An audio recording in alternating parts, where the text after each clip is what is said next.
En un mundo que yo creo que se ha democratizado tanto el conocimiento, pues todo el mundo cree que sabe, ¿no? El efecto de Dunning-Kruger. Y lastimosamente, pues todos también se creen con el poder de dar sus opiniones en voz alta, lo cual dentro del área de la salud mental se ha generado un montón de desinformación. Y pues mi tarea como divulgador es estar pendiente de esos temas que tanto hablan, no para seguir desinformando, sino para contrarrestar esa desinformación utilizando un marco de abordaje adecuado basado en evidencia.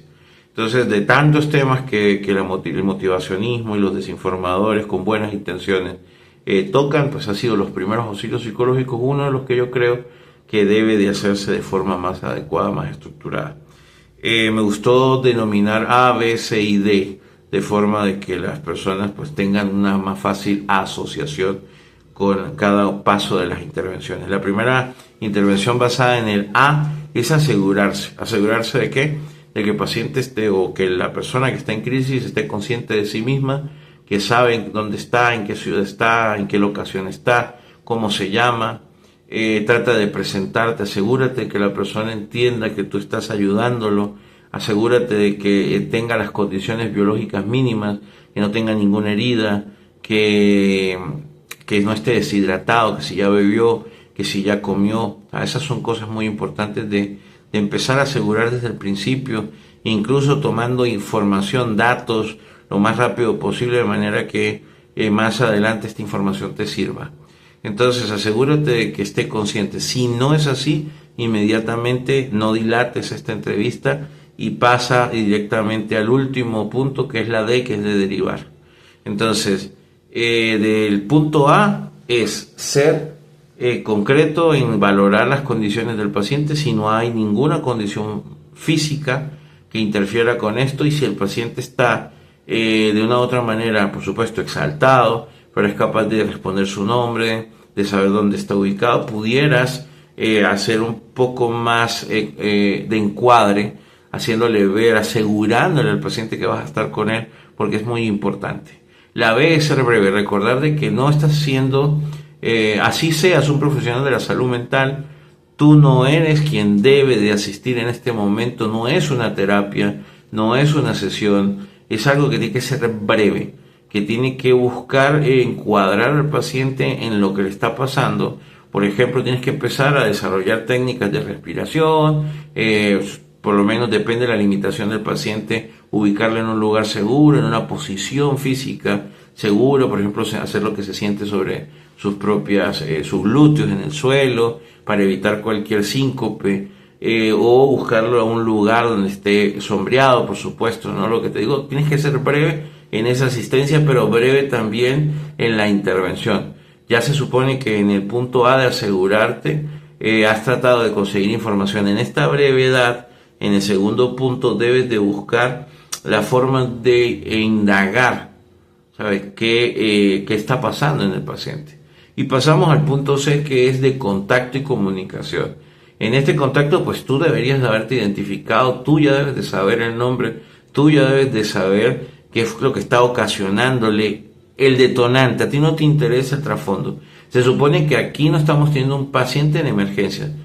Sí tenemos una emergencia psicológica, pero no estamos hablando de una emergencia de tipo orgánica que pueda tener un efecto su vida. Ahora, si alguien está presentando ya una situación dramática donde pierde el control, pues en este contacto lo que tú tienes que hacer es hacerle saber que estás junto a alguien, hacerle saber de que no estás solo en esta situación. No le vas a decir que está bien o que no está bien. Tu trabajo no es ese. Tu trabajo es evitar que se haga daño o que cometa algún acto que le haga daño, o que termine teniendo una conducta imperiosa, hiperactiva, de tipo ya irracional, que termine poniéndolo en peligro. Entonces, en este caso lo que vas a hacer es tratar de estabilizar, ¿sí? Que es muy importante aquí en esta C, con tu contacto, con hacer cercanía, depende cómo esté cómoda la persona con tu presencia. Si ves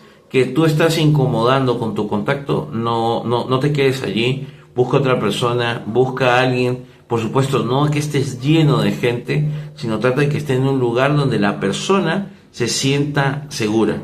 Por ejemplo, en la primera parte de la A debes de asegurarte que esté también en un lugar seguro. Ok, en la B, en esa brevedad, todo el tiempo tiene que ser breve, las cosas deben de suceder rápidamente. C, el contacto tiene que ser no solamente contigo, sino con otra persona, que esa persona, valga la redundancia, se sienta cómoda.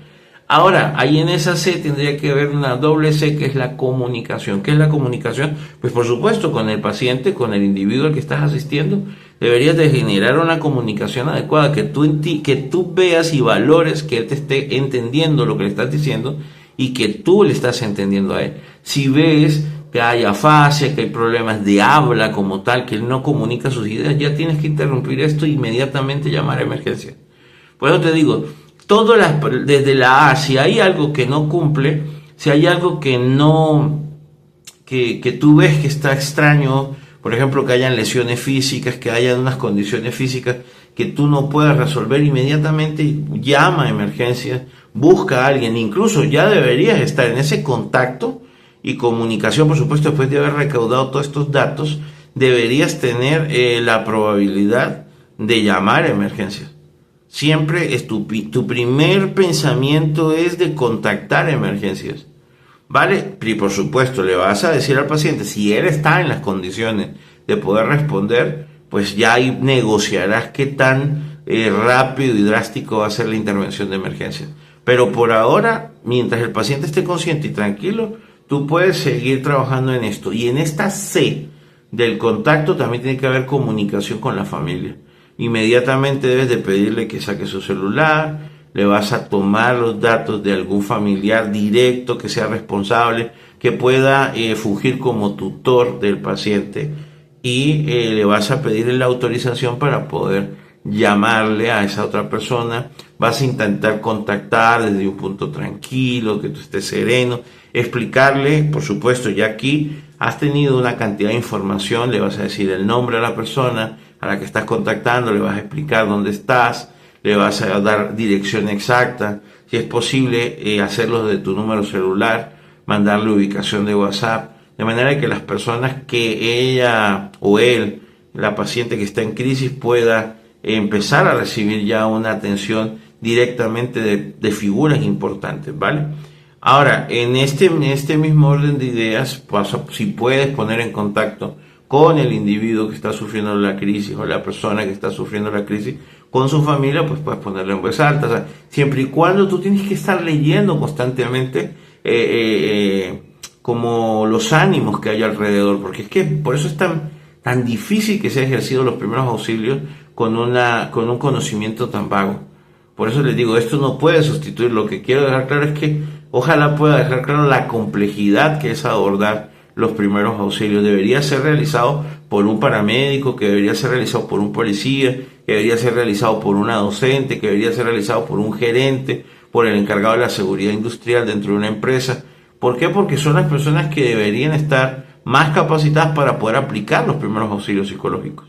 Pero teniendo en cuenta eso, ¿no? El aseguramiento del paciente, asegurarse cómo están sus condiciones, pero también dónde están, que sea un lugar seguro, B, que sean breves, constantemente todas las intervenciones deben ser rápidas, pasar de una fase a otra. La tercera es el contacto, que ya deberías haber contactado de una u otra forma a la familia, y después de todo esto, saber qué vas a hacer, si contactas o no contactas a un número de emergencia, visto y descartando todo lo que ya mencioné como riesgos inminentes. Entonces, la última es la D, que siempre va a estar presente en cada una de las fases, es derivar.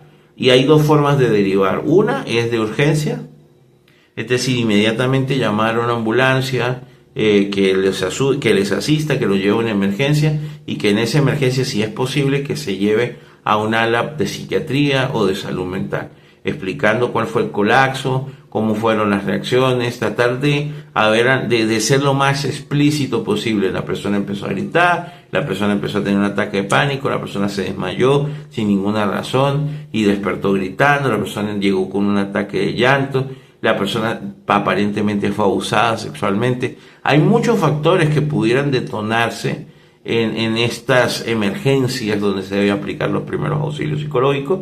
Por lo tanto, debemos pasar de la A a la D lo más rápido posible. Y por supuesto en la C con la D todo está íntimamente relacionado, ¿sí? Desde el aseguramiento del paciente, de que el paciente está seguro, que asegurarnos en las condiciones mentales del paciente, asegurarnos en las condiciones biológicas del paciente, de pasar a esa brevedad constantemente en buscar alternativas con el paciente. Por supuesto, todo esto depende del nivel de conciencia. Siempre estar pendiente en que cada uno A, B y C está la letra D inminentemente allí, porque si no podemos ni asegurar, ni brevemente valorar, ¿sí? Ni brevemente asistir al paciente, ni contactar familia, ni amigos, ni a nadie, pues inmediatamente lo que debemos hacer es derivar a una zona de urgencias donde esté con personal calificado, donde pudiera haber la oportunidad de un psiquiatra que la estabilice, que le ayude no solamente emocionalmente, sino que le ayude farmacológicamente para poder asistir la crisis emocional que está sufriendo. Entonces, recordar que los primeros auxilios no necesariamente tienen que ser realizados por profesionales de la salud mental, pero sí se requiere de una estructura, se debe de tener una capacidad de poder reaccionar de una manera fuerte, templada, serena, frente a las adversidades, porque no puedes desmoronarte, no puedes exhibir tus signos emocionales, tienes que mantener una adecuada respiración, tenías que saber ya cuáles son los números de emergencia, deberías conocer cuál es el centro psiquiátrico más cercano, donde se reciban emergencias por psiquiatría. O sea, son muchas cosas. Derivar, por ejemplo, en la derivación muchas veces puede pasar que la emergencia no sea tan alarmante, sino que se aplicó unos primeros auxilios con mucha menos intensidad y que la derivación se puede hacer por una cita prioritaria a través de un centro de salud que va a agendar luego con un profesional. Sería interesante que se pudiera pasar a una E, depende cuál sea tu carácter en estos primeros auxilios. Por ejemplo, si se trata de el personal de inspección sanitaria dentro de una empresa, si se trata del psicólogo organizacional, si se trata de algún orientador o educador dentro de un colegio, si se trata de alguien que tiene una relación laboral con esta persona, pues la idea es monitorear y evaluar. Evaluar es la palabra, la última, la E, que es ver hacia dónde se dirigió eso que se hizo, esa intervención, si resultó en tener una evaluación psicológica, si resultó que tiene una condición o no, que si está tomando los medicamentos, preparar el entorno para que esa persona vaya mejorando, porque de nada sirve que hagamos una intervención de primeros auxilios y quede allí. La idea es trabajar con mayor profundidad, con mayor responsabilidad. Recuerden, lo interesante sería que sea una persona capaz, que sea un docente con capacidades, que sea una enfermera con capacidades, que sea un personal de prehospitalario, paramédico, que sea un funcionario policial que tenga estas herramientas de primeros auxilios. Pero esto que acabo de hacer, simplemente lo que quiero dejar claro son como algunos elementos que se deben de tener en cuenta en ese A, B, C, D y E dentro del desarrollo del abordaje en la salud mental, dejando claro de que estos primeros auxilios no es una sesión, no es una intervención psicoterapéutica, que la intervención se daría a partir de la letra E, ¿vale? Después de la derivación. Entonces, entender muy claro que es una emergencia que debe ser asistida por un encuadre adecuado. Y el encuadre, pues también se necesita una herramienta para poderla desarrollar. Entonces, si no tienes una herramienta suficiente para encuadrar, pues lo que vas a hacer es perturbar en vez de ayudar.